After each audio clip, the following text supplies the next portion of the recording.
Bonjour, c'est Yahya Fall, secrétaire général national du QSAMS Authentique.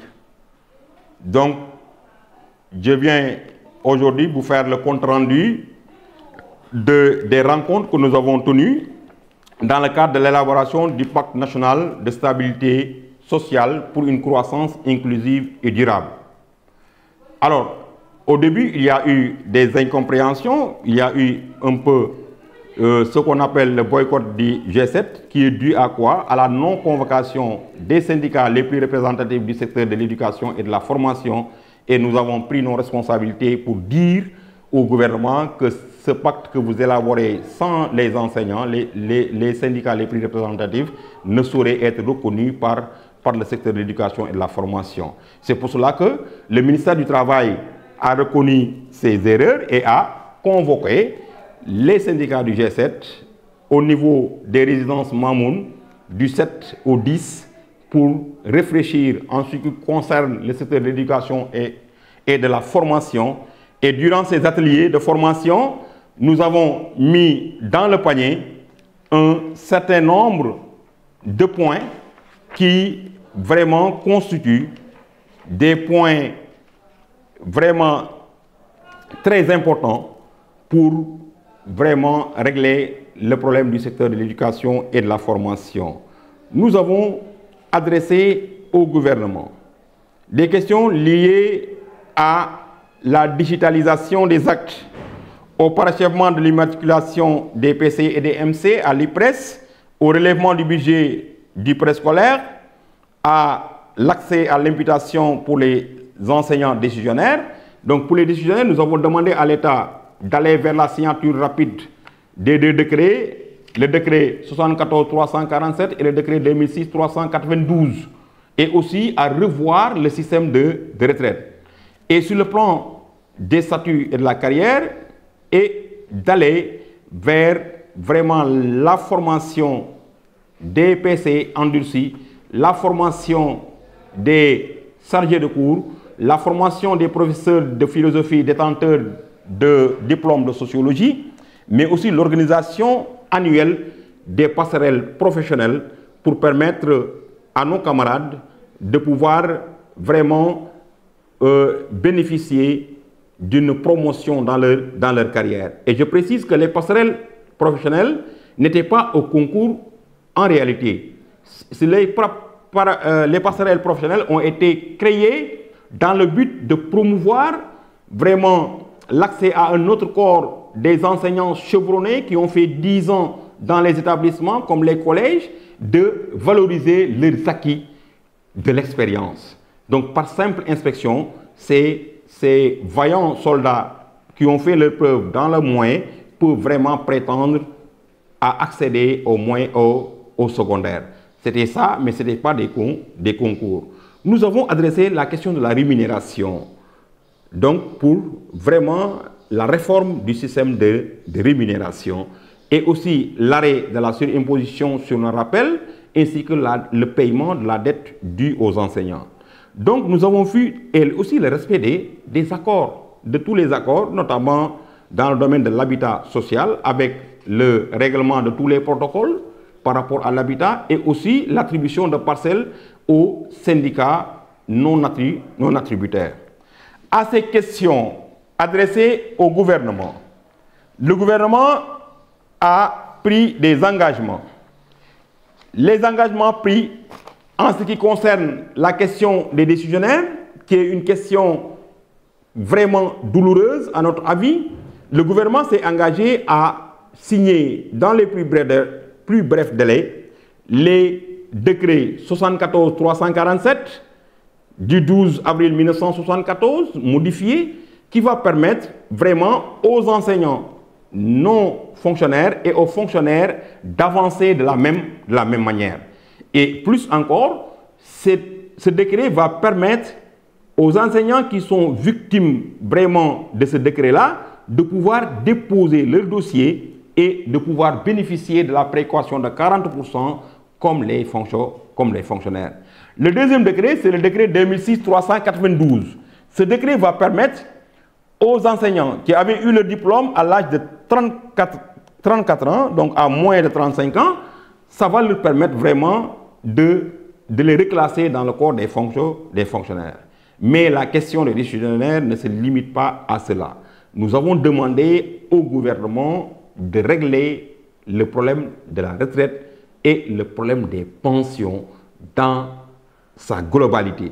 C'est ainsi que le gouvernement a promis de mettre en place une étude technique sur la possibilité de l'allongement de l'âge de la retraite de 60 ans à 65 ans.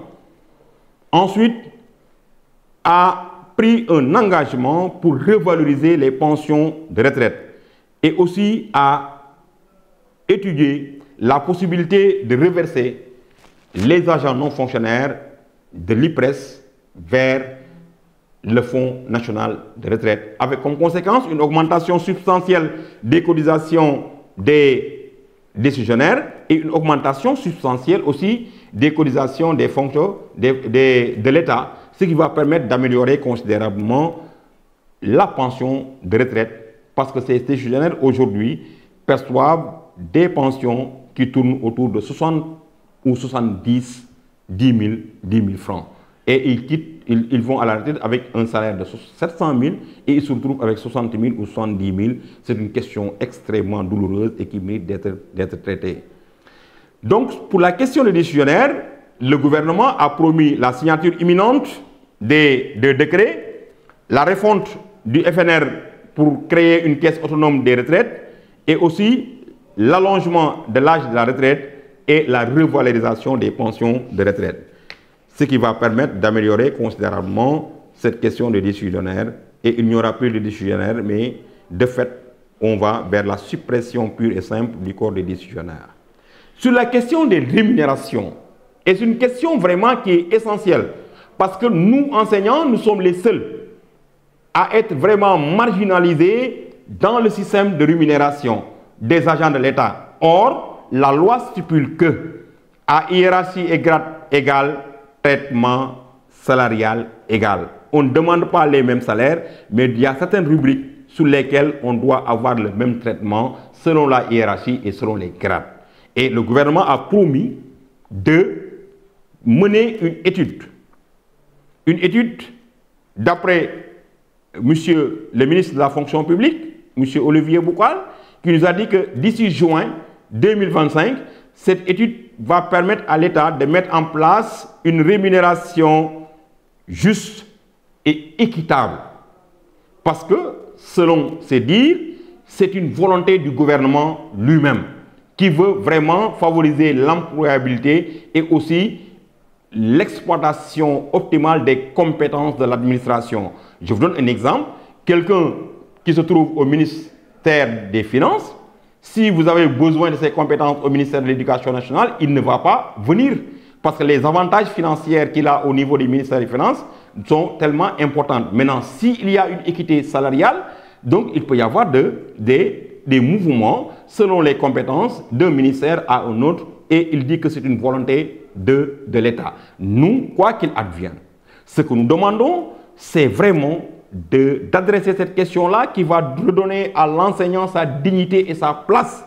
La place qu'il doit occuper parce que nous avons fréquenté les mêmes universités, nous avons eu les mêmes diplômes et nous avons aussi fréquenté les écoles de formation au niveau national avec Bac plus 6 qui confère une hiérarchie à eux, mais vous avez d'autres corps qui sont mieux traités que nous. Donc cette question-là constitue vraiment une question importante que le gouvernement doit adresser pour une justice sociale. Ensuite, il y a la surimposition, notamment sur nos rappels. Le corps des enseignants, nous sommes les seuls à subir cette surimposition-là parce que nous sommes les seuls à qui on accumule nos ressources sur plusieurs années et au moment de payer ces sommes dues, on les considère comme des revenus annuels. Et si on les considère comme des revenus annuels, le Code général des impôts actuellement va augmenter substantiellement le taux d'imposition. Ce qui fait que un agent attend une vraiment une somme importante de 6 millions ou bien de 7 millions, mais au finish, il va se retrouver avec un 3 millions. Parce que presque la moitié est pris par l'État du Sénégal et ça doit vraiment cesser. Donc là aussi, le gouvernement a promis d'aller vers une étude pour une baisse fiscale et une étude globale sur la réforme du Code général des impôts qui va nous permettre, nous enseignants, d'avoir vraiment une baisse de la fiscalité sur les salaires et sur nos rappels. En plus de cela, nous avons demandé à l'État du Sénégal de nous payer les dettes dues aux enseignants en termes de rappel d'intégration, de rappel d'avancement et de rappel de validation. Et c'est estimé à plus de 100 milliards. Et nous avons demandé à l'État du Sénégal de nous payer ces sommes-là. Sur la carrière, nous avons demandé une digitalisation intégrale. Même s'il y a un redéploiement de e-carrière, selon le ministre de la fonction publique, e-carrière fonctionne à 90% et qu'il y a un problème technique dans le link entre Giraffe et Mirador et que les techniciens sont là-dessus et qu'incessamment, il y aura un déploiement optimal de e-carrière et un link entre Giraffe et Mirador, ce qui va soulager un peu le traitement des actes d'intégration, des actes d'avancement et des actes de validation. Et nous avons aussi adressé des lenteurs administratives. Actuellement, au niveau du ministère de la fonction publique, il y a un retour des rejets massifs, des rejets internes. Donc, dû tout simplement à une non prise en charge optimale des dossiers des anciens, un traitement diligent. Donc, il y a aussi le circuit externe avec la masse salariale, le contrôle financier et ensuite au niveau de la numérotation où des milliers d'actes sont là-bas en attendant d'être numérotés. Et nous avons adressé cela et la réponse du ministre de la fonction publique est qu'ils sont en train de réfléchir sur la possibilité de réduire le process, c'est-à-dire que les différentes étapes du processus d'établissement des actes, il y a certaines étapes qui peuvent être extirpées sans pour autant vraiment enfreindre à la réglementation. Ce sont des étapes qui peuvent être enlevées et sans pour autant qu'il y ait entorse par rapport à la réglementation. Sur la question des formations, nous avons demandé la formation des chargés de cours et la réponse du ministère de l'Éducation nationale, c'est que cette année, ils vont enrôler l'ensemble des chargés de cours qui sont recrutés depuis jusqu'en 2022. Donc, ce qui va rester dans la flotte, ce sont les 485 chargés de cours recrutés cette année. Mais cette formation tarde, parce qu'on devait commencer la formation depuis le mois d'octobre, et jusqu'à présent, cette formation tarde à démarrer. Sur la question des passerelles, donc, nous avons demandé l'organisation de passerelles professionnelles chaque année et la redynamisation du bureau B14. Pourquoi? Parce qu'il y a ce qu'on appelle les PC endurcis. Ces PC endurcis, ce sont des agents non fonctionnels, ce sont des professeurs contractuels qui, en absence d'un système de formation continue de la part de l'État qui est défaillant, ils restent dans le circuit pendant 10 ans, pendant 20 ans, et ils n'avancent pas en catégorie.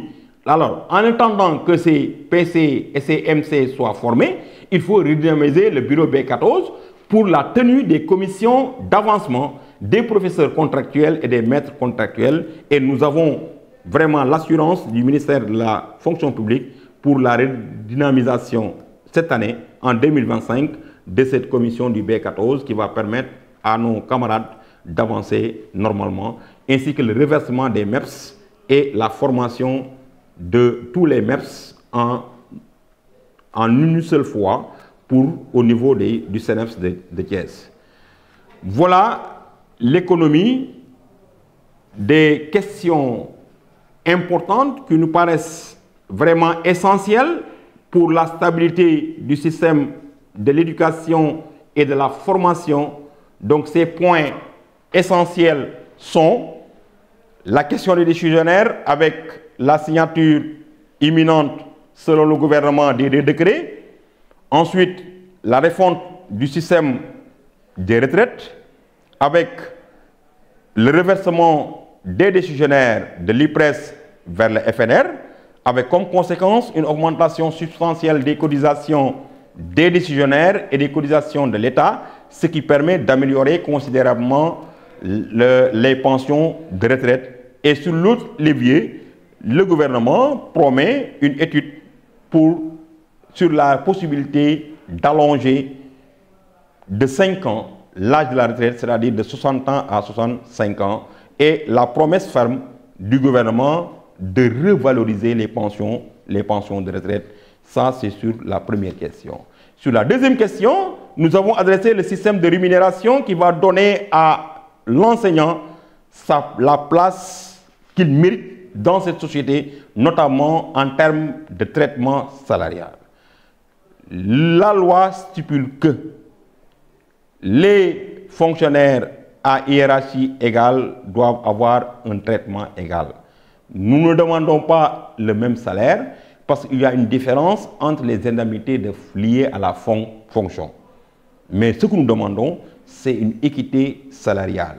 Et l'État du Sénégal promet de garantir un système de rémunération juste et équitable. Et la réponse servie par M. Olivier Bocal, c'est d'aller d'ici le mois de juin à une étude qui va permettre d'adresser la question des rémunérations dans sa globalité pour qu'il y ait une équité salariale. Donc un traitement salarial juste et équitable. Sur la question de ce qu'on appelle la baisse des impôts sur les salaires, sur les rappels notamment, le gouvernement promet une baisse de la fiscalité sur les salaires et aussi une rémunération du dialogue social en respectant l'arrêté portant sur les élections de représentativité syndicale dans le secteur de l'éducation et de la formation, la redynamisation du dialogue social avec des rencontres sectorielles avec les ministres et des rencontres au niveau central avec le Premier ministre et le Président de la République et la mise en place d'un comité de pilotage qui va assurer le suivi, évaluation et la promesse de respecter l'ensemble des accords. Voilà, chers camarades, l'économie des discussions que nous avons, les attentes de la partie syndicale et les réponses données par l'État du Sénégal. Voilà, je vous remercie. Merci.